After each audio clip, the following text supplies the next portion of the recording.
Op 'n koue wintersoggend, 11 Mei se asem, het ek die dood gesien, so naby aan my naam. Blou ligte flikker, staal en glas sny deur die stilte.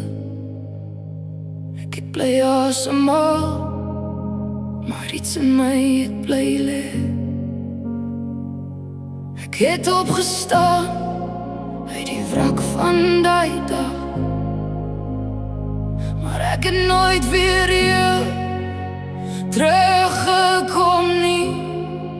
My hart is in die hemel, saam met alles wat ek verloor het.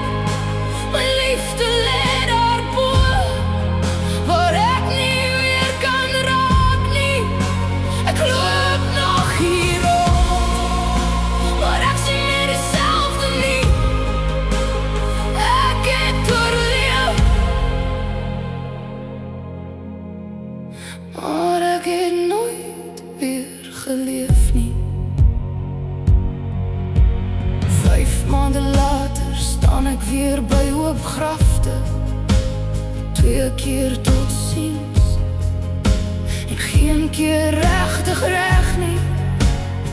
Ek skree in stilte, maar niemand hoor my preek nie. Die grond vat alles en los my net met pyn. Name en klip, vir ewig stil gehou, en ek dra hulle nou in op my vel. My hart is in die hemel, saam met alles wat ek verloor het. My liefde lê daarbo, waar ek nie weer kan raak nie. Ek loop nog hier rond, maar ek's nie meer dieselfde nie. Ek het oorleef, maar ek het nooit weer geleef nie.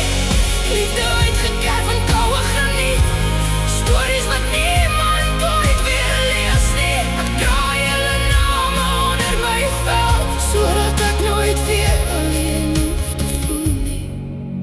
My hart is nie meer hier nie, dis lankal saam met julle weg, en al bly ek asemhaal, ek wag nog steeds vir 'n